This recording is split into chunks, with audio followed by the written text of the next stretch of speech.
Hello students, myself Rupa Shrivastava. Welcome to City Group of Colleges YouTube channel. Class पिछली बार हम लोग ने modern education पढ़ा था, मॉडर्न यूरोपियन एजुकेशन पढ़ा था और अब इस कक्षा में, इस क्लास में हम लोग efforts for promotion of education from 1813 to 1854 क्या क्या एफर्ट किए ड्यूरिंग यूरोपियन एजुकेशन जो कि अंग्रेज़ों द्वारा, ब्रिटिशर्स द्वारा इंडिया में लाया गया था, उसके दौरान उन्होंने कौन कौन से एफ़र्ट किए, कौन कौन से पॉलिसीज़ बनाई, कौन कौन से डिसीज़न लिए इंडिया में एजुकेशन सिस्टम को सुधारने के लिए, वो हम ये इस ड्यूरेशन में पढ़ेंगे 1813 से लेकर 1854 में. उसके बाद का ड्यूरेशन हम नेक्स्ट क्लास में देंगे. तो 1830 में क्योंकि हमारा जो ईस्ट इंडिया कंपनी जो भारत में आई थी, उसने यहाँ पर पहले कब्जा करना शुरू किया, अपना व्यापार फैला के उन्होंने धीरे धीरे स्टेट्स अपने कब्जे में करने शुरू कर दिए.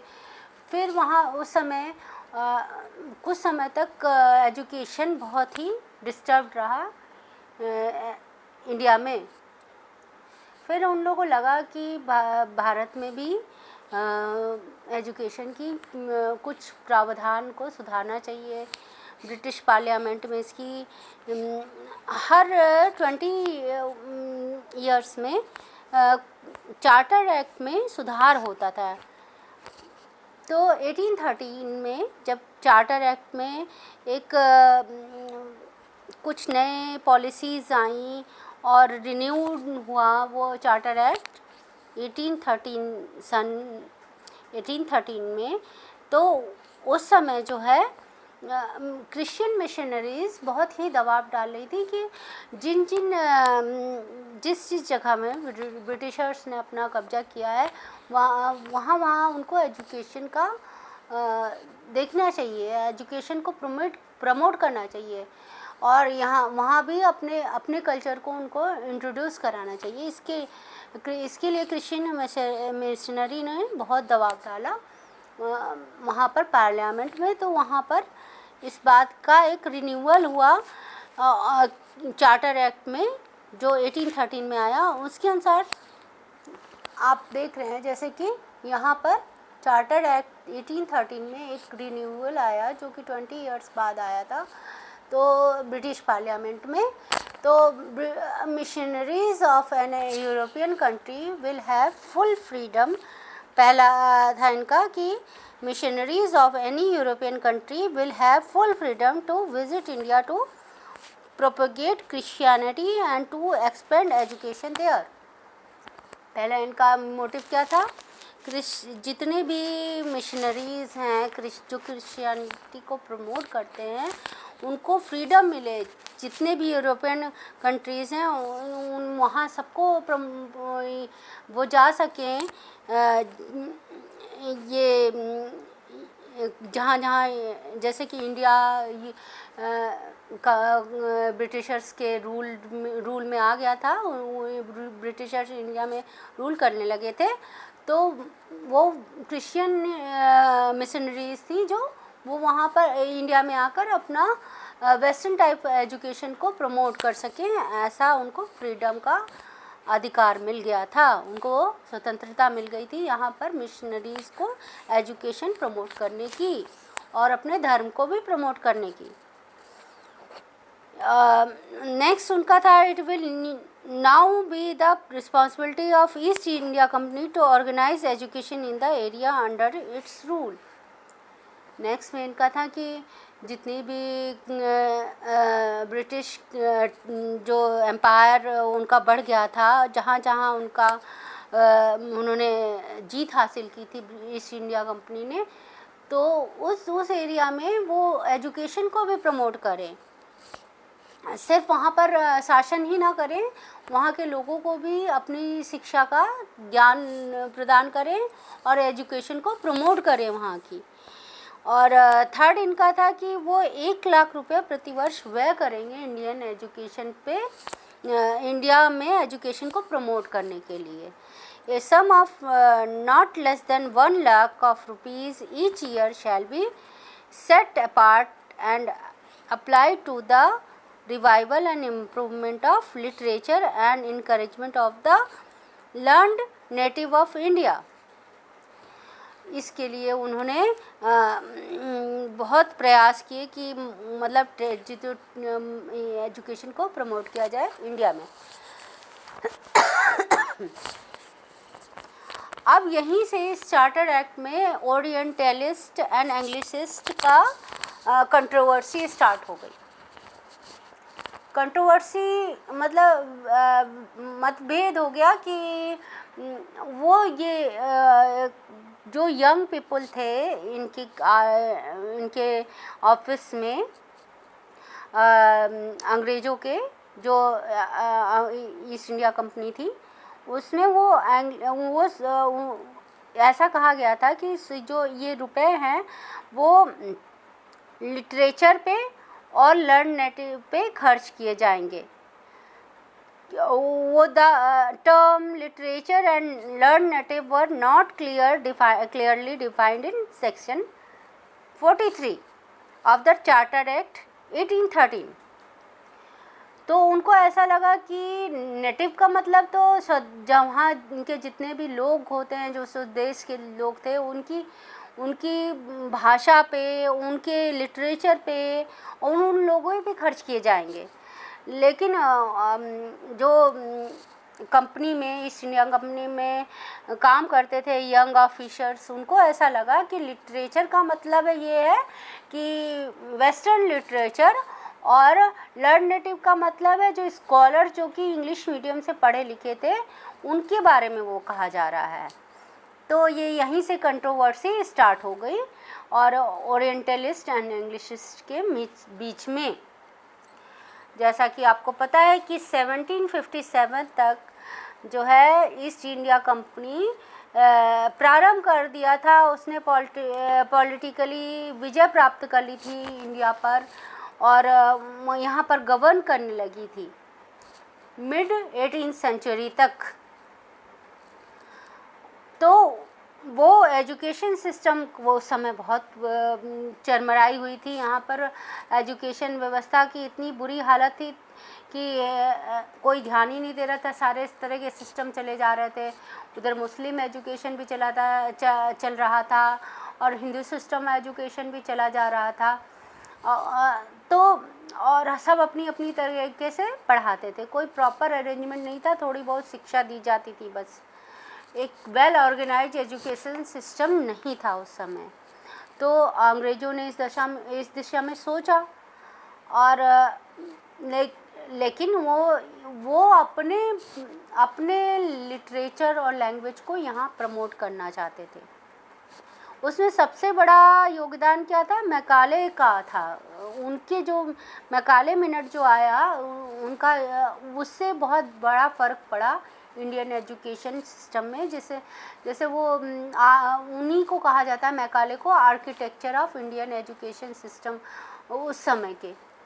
उन्होंने ही एक वेस्टर्न टाइप ऑफ एजुकेशन की शुरुआत की भारत में कि जो इंस्ट्रक्शन मिलेंगे वो इंग्लिश मीडियम में मिलेंगे बच्चों को, और साइंस पढ़ाया जाएगा और ऐसा लिटरेचर पढ़ाया जाएगा वेस्टर्न टाइप में जिसमें लॉक फिलॉसफी होगी, मिल्टन की पोएट्री होगी, इस तरह का लिटरेचर पढ़ाया जाए यहाँ पर इंडिया में। ताकि वो ये सोचते थे कि इंडिया में लैंग्वेज भी इतनी समृद्ध नहीं है और यहाँ का साइंस भी इतना डेवलप्ड नहीं है, और उस समय जो है भारत में कुछ अंधविश्वास ने बहुत ही घेर रखा था लोगों को। तो जैसे कि पशु को छू लेते थे ब्राह्मण तो वो नहाना शुरू कर देते थे और अपने को शुद्ध करते थे, या मुस्लिम लोग बकरी की खाल निकालते थे तो उनको लगता था कि एक जीव हत्या की है शायद, वो भी शुद्धिकरण करते थे। तो उनके समझ, मैकाले की समझ में ये सब चीज़ें जो थी एक अंधविश्वास था लोगों का कि शुद्धिकरण से इसको क्या फ़र्क पड़ना है, किसी जानवर को छूने से शुद्ध होने की क्या ज़रूरत है। तो वो यहाँ के सिस्टम को देख के यहाँ अंधविश्वास बहुत ज़्यादा व्याप्त था उस समय। तो इस चीज़ को सपोर्ट किया राजा राम मोहन राय ने भी, इंग्लिश सिस्टम ऑफ एजुकेशन को, और वो एक बहुत बड़े रिफॉर्मर थे और वो भी देख रहे थे कि भारत में बहुत सी कुरीतियाँ व्याप्त हो गई थी।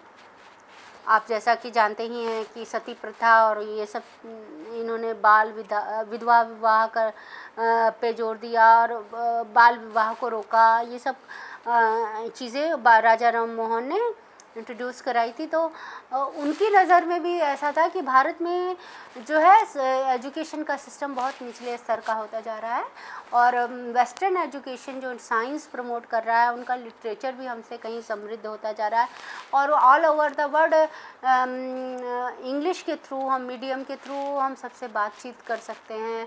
वो क्योंकि वो ज़्यादा समृद्ध थे तो वो सब चीज़ों को समझ सकते थे, वो बाहर की कंट्रियों को भी समझ रहे थे। तो और वो एक बहुत बड़े रिफॉर्मिस्ट भी थे, तो उन्होंने इस चीज़ को प्रमोट किया। तो उनके प्रमोशन से, उनके सपोर्ट से भी जो है इंग्लिश लैंग्वेज और वहाँ की लिटरेचर यहाँ में लोगों को फिर अंत में स्वीकार ही कर लिया उन लोगों ने। The Englishists found their support in Lord Macaulay, who translate their dream into reality. उन्होंने मैकाले जो है अपनी जो उनकी ये सोच थी कि हम ऐसा वर्ग तैयार करें भारत में जिनका जो है ब्लड जो है और कलर इंडियन हो, लेकिन उनकी मॉरलिटी, उनका जो व्यवहार है सब कुछ वो इंग्लिश हमारे जैसा हो, मतलब इंग्लिश मैन जैसा हो, और वो बिहेव इंटेलेक्चुअलिटी, मॉरलिटी एंड जिस तरह से वो बिहेव करते हैं, मैनर में बिहेव करते हैं, और जो वो खाते हैं, टेस्ट, वो सारा वो इंग्लिश मैन जैसा वो उन सबको बनाना चाहते थे। यहाँ अभिजात वर्ग को तो स्पेशली उन्होंने बना ही दिया था, वो कन्वर्ट ही हो चुके हैं आधे इंग्लिश मैन जैसे। आप अगर ध्यान हो तो आपको लगेगा अभिजात वर्ग जितना भी हमारे यहाँ था वो ऐसा बिहेव करता था जैसे कि वो अंग्रेज़ों के बहुत नियरेस्ट एंड डियरेस्ट हैं, इस तरह का बिहेव करता था। तो ये जो है मैकाले कौन थे? मैकाले उनका पूरा नाम था थॉमस बैबिंगटन मैकाले। ये 1838 में भारत आए थे और वो बहुत ही लर्न पर्सन थे और वो एक एजुकेशन सिस्टम के भारत के एक रचयिता थे। एजुकेशन जो सिस्टम है भारत का उस समय का, तो ख़ास तौर से जो मॉडर्न एजुकेशन सिस्टम है वो उन्हीं के द्वारा एक तरह से उन्होंने ही रचना की थी इसकी, इस तरह से होगा। आर्किटेक्ट थे वो उसके। India during British rules was a great, वो जो थे मैकाले, लॉर्ड मैकाले जो थे वो बहुत बड़े नॉवलिस्ट थे, हिस्टोरियन थे, लिंग्विस्ट थे, भाषा के जानकार, ऑरेटर थे, वक्ता थे, बहुत बड़े पॉलिटिशियन थे और स्टेट्समैन एंड थिंकर थे। उनकी थिंकिंग जो थी वो बहुत ही प्रभावशाली थी उस समय की, लेकिन कुछ मायने में वो भी बाद में फेल्ड हो गई। उन्होंने फिल्ट्रेशन थ्योरी दिया उसके अनुसार कि हम आज भारत के अभिजात वर्ग को अपने अपने संस्कृति की शिक्षा देंगे, उनको अपने जैसा पढ़ा बना देंगे और अपने एजुकेशन सिस्टम जैसा हमारे देश में है वैसा उनको बना देंगे और वो अपने जैसा पढ़ाई भी उन लोगों को कराएंगे और उनको अपना मतलब उनसे भारत में रूल एंड रेगुलेशन भी करवाएंगे और उनसे जो है उनके द्वारा जो है धीरे धीरे फिल्ट्रेट होके उनकी जो टीचिंग और जो लर्निंग थी वो धीरे धीरे फिल्ट्रेट होके लोकल पीपल तक भी पहुंच जाएगी। लेकिन ये ऐसा नहीं हुआ। अब जाट वर्ग ने एक बाउंड्री खींच दी अपने बीच और लोकल पीपल के बीच। वो अपने को अंग्रेज़ों का ही एक हिस्सा समझ लिए और वो जितने भी और लोग थे इंडिया के उनको उनसे एकदम दूरी बना ली उन्होंने और उनको कुछ नहीं बताते थे कि मतलब ऐसा नहीं हुआ कि वो अपने लोगों को प्रमोट करने के लिए वो अंग्रेजी शिक्षा का प्रचार करने लगे, ऐसा कुछ नहीं हुआ। बल्कि एक बाउंड्री खींच दी उन्होंने कि वो कुछ भी नहीं बताते थे और अपने को अंग्रेज ही समझने लगे थे एक तरह से।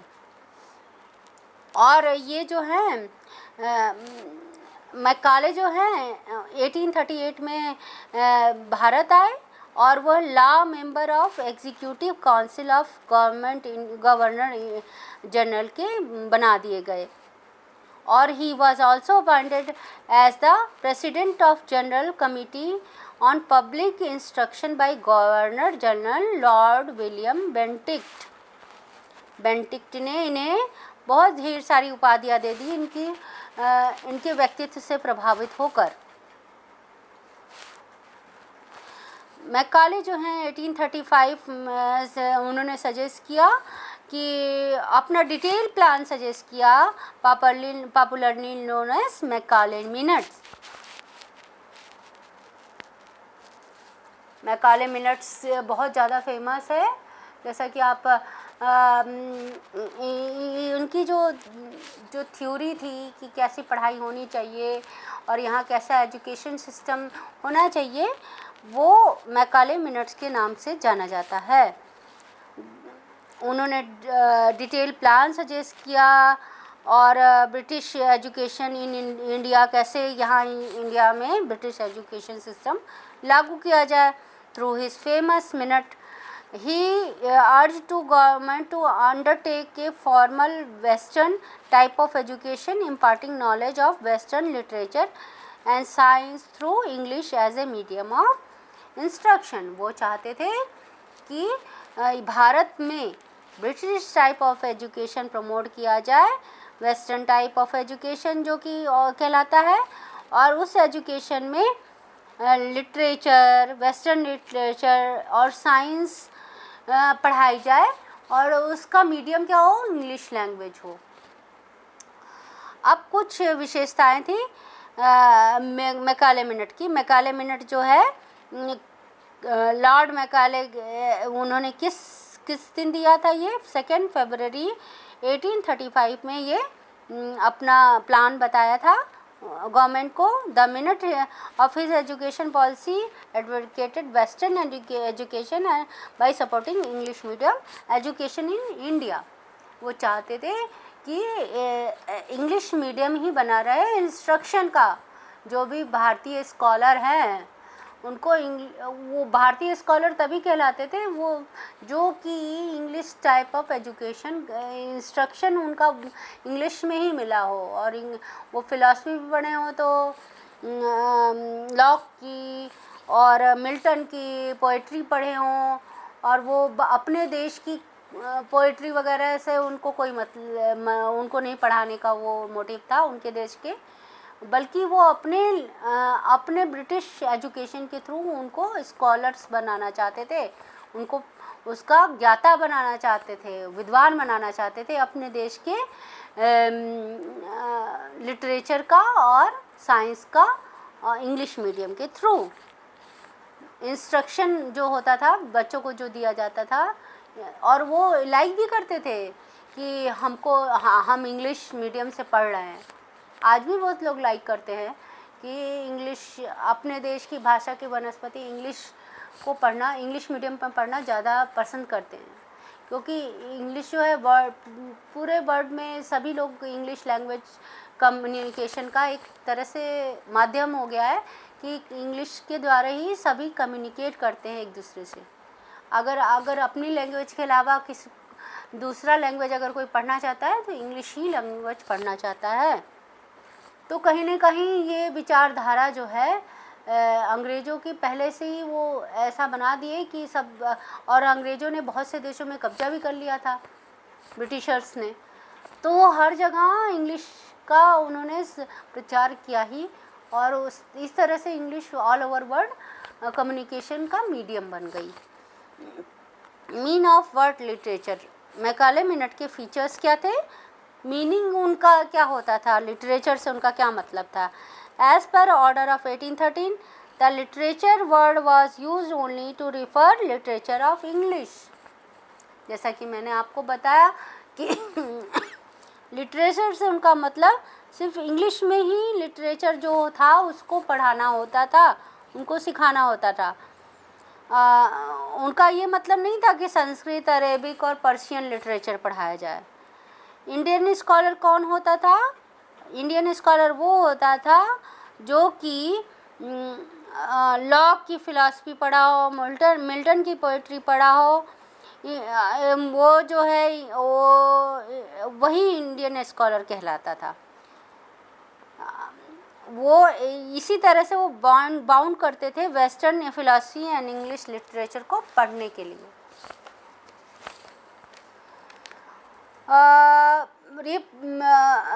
उन्होंने रिपुडिएशन ऑफ ओरिएंटलिस्ट आइडियाज़, उन्होंने परित्याग कर दिया था ओरिएंटलिस्ट के आइडियाज़ को। वो ये वैसे वो एडमायर करते थे, कहते थे कि वो कंट्राडिक्टरी बातें करते थे लॉर्ड मैकाले। वो ये भी कहते थे कि इंग्लिश तो बहुत अच्छी लैंग्वेज है भाई, नहीं सॉरी, हिंदी बहुत अच्छी लैंग्वेज है, और यहाँ का संस्कृति भी बहुत अच्छी है। वो सबकी तारीफ़ भी किया करते थे, ऐसा नहीं है कि वो तारीफ़ नहीं करते थे, वो एडमायर करते थे इस सिस्टम को। लेकिन साथ में वो ये भी कहा करते थे कि इस तरह से तो ब्लॉक हो जाएगा कि नया जो सिस्टम आएगा वो कैसे नया सिस्टम एजुकेशन का, वेस्टर्न एजुकेशन है जो, वो कैसे इंट्रोड्यूस होगा फिर। और he concludes that supporting the oriental system of education a direct or indirect blocking the road of upcoming advancement.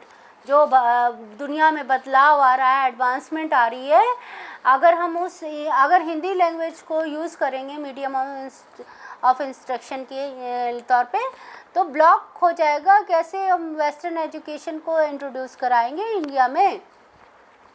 ये एडवांसमेंट में, बदलाव में, और आपके जो एजुकेशन सिस्टम और बेहतरीन होता जा रहा है, उसको समझने में लोगों के बाधा हो जाएगा अगर हम हिंदी सिस्टम के द्वारा पढ़ाएंगे। और मीडियम ऑफ इंस्ट्रक्शन उनके अनुसार क्या होना चाहिए, उनका ये था कि इंग्लिश मीडियम ही इंस्ट्रक्शन होना चाहिए। वो उनका ये कहना था कि जो इंग्लिश है लैंग्वेज, अगर आपके पास एक शेल्फ हो इंग्लिश लिटरेचर की, तो वो मोर देन एनफ है कि आपके पूरे जो हिंदू सिस्टम में जो जितना लिटरेचर है, और अरेबिक और सब जितना भी लिटरेचर है, वो एक शेल्फ आपकी बुक रैक सिर्फ लिटरेचर की इंग्लिश की हो, वो उसके बराबर है पूरी हिंदी साहित्य और अरेबिक साहित्य के। तो वो और इंग्लिश लैंग्वेज को बहुत वो अच्छा समझा करते थे कि सबसे अच्छी लैंग्वेज, इवन यूरोपियन लैंग्वेज में भी सबसे अच्छी लैंग्वेज कौन सी है, हिंदी है, इंग्लिश है, सॉरी, इंग्लिश सबसे अच्छी लैंग्वेज वो मानते थे। और हिंदी जो है, हिंदी को सबसे वर्स्ट लैंग्वेज मानते थे वो। सपोर्ट टू इंग्लिश आपको बता ही दिए। मीडियम ऑफ इंस्ट्रक्शन उनके अनुसार इंग्लिश होना चाहिए था। According to a single shelf of good European literary was worth the whole native literature of India and Arabia. ये बात उन्होंने कही थी। इंग्लिश के सपोर्ट में उन्होंने कहा था कि whenever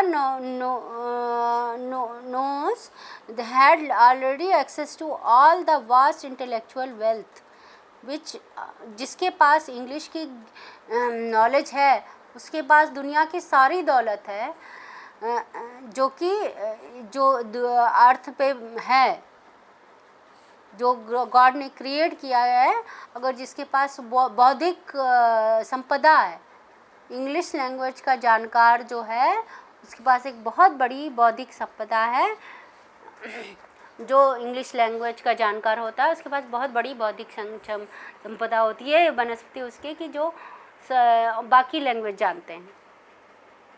proposal of prepare code of English, वो कहते थे कि जो कानून हैं वो इस्लाम और हिंदूज़ के कल्चर एंड लॉज हैं उसको वो जो है इंग्लिश लैंग्वेज में कन्वर्ट कर देना चाहिए कि उनके अनुसार जो law studying laws through oriental institution is nothing but stupidity, कि जो इंग्लिश लॉ पढ़ रहे हैं नेटिव लैंग्वेज में वो एक तरह की स्टूपिडिटी है कि वो क्यों हिंदी मीडियम में पढ़ रहे हैं, उनको ऐसा महसूस होता था।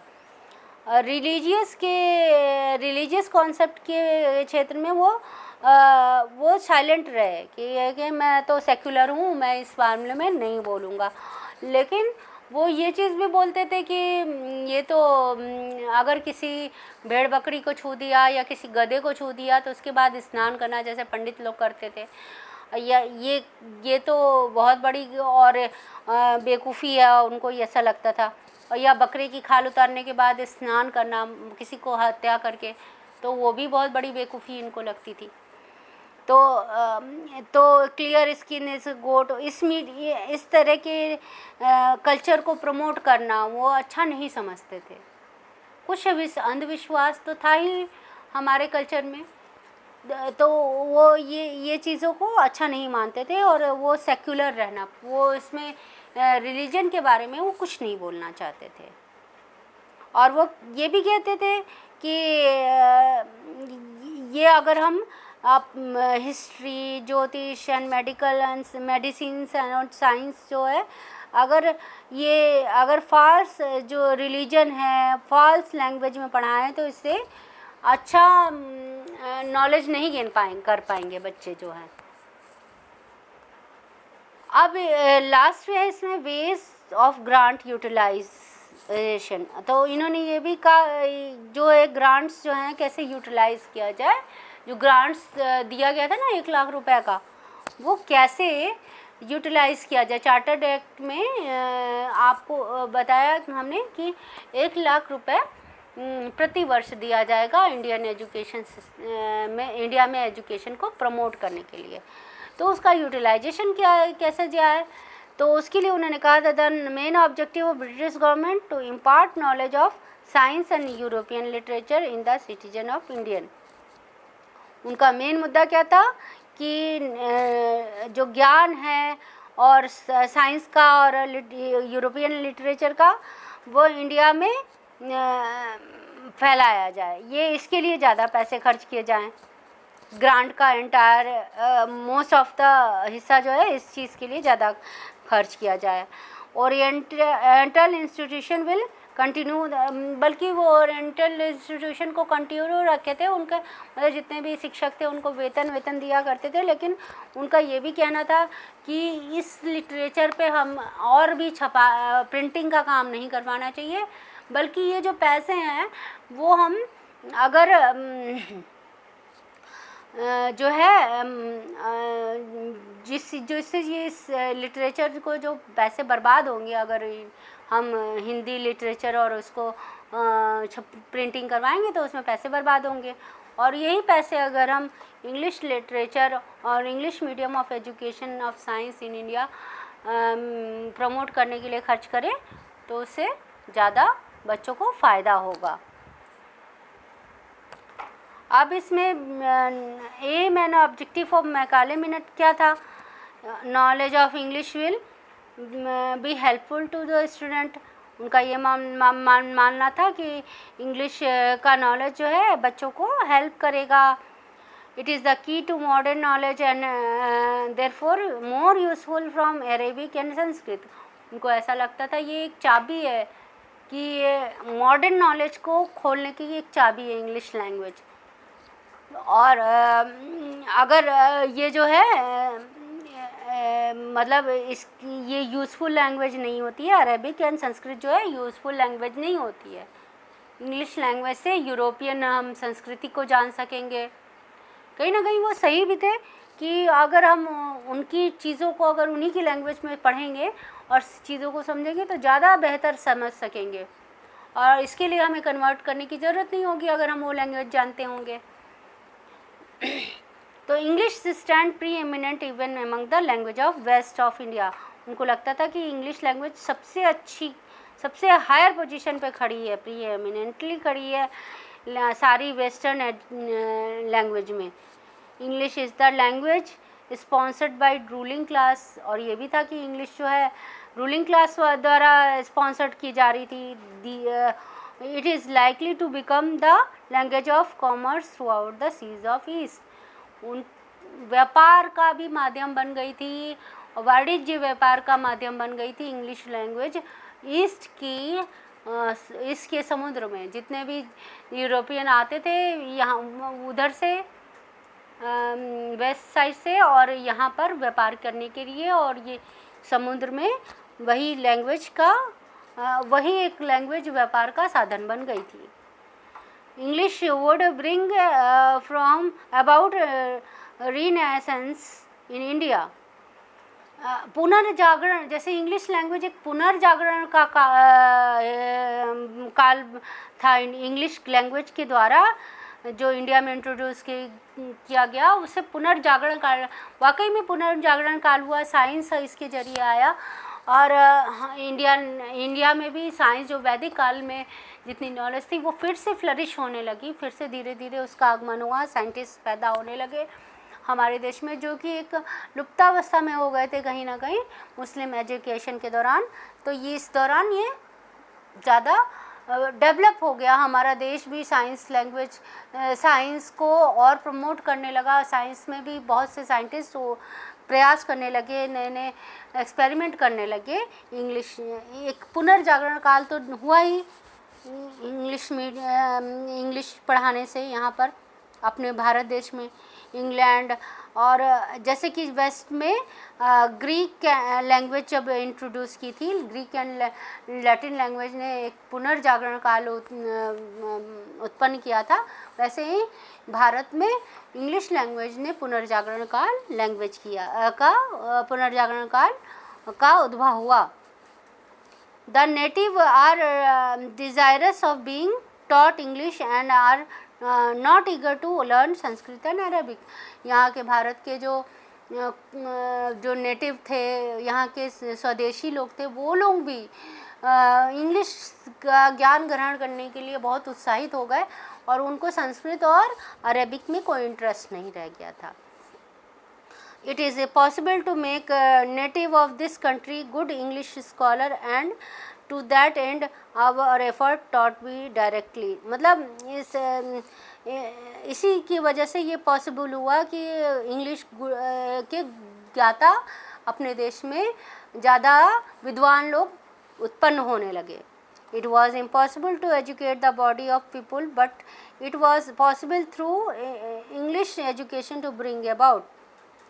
ऐसे पर्सनों को डेवलप किया गया भारत में जो कि ब्लड और कलर में इंग्लिश, ब्लड और कलर में तो भारतीय थे, लेकिन इंग्लिश मतलब जो अंग्रेज़ थे किसमें, टेस्ट में, स्वाद में, ओपिनियन में, विचारों में, नैतिकता में, मॉरल्स में एंड इंटेलेक्ट में, बौद्धिक क्षमताओं में वो बिहेव करते कैसे, अंग्रेज़ों जैसा बिहेव करते थे। And that education was to filter down them to masses. उनका ये सोचना था कि वो एजुकेशन फिल्टर होकर जो मास ऑफ पीपल है सारी देश की जनता में फ़िल्टर हो जाएगी, लोग एजुकेशन उनमें भी ट्रांसफ़र हो जाएगी। लेकिन ऐसा हुआ नहीं, उन्होंने एक बाउंड्री खींच दी जितने भी अभिजात वर्ग थे ने।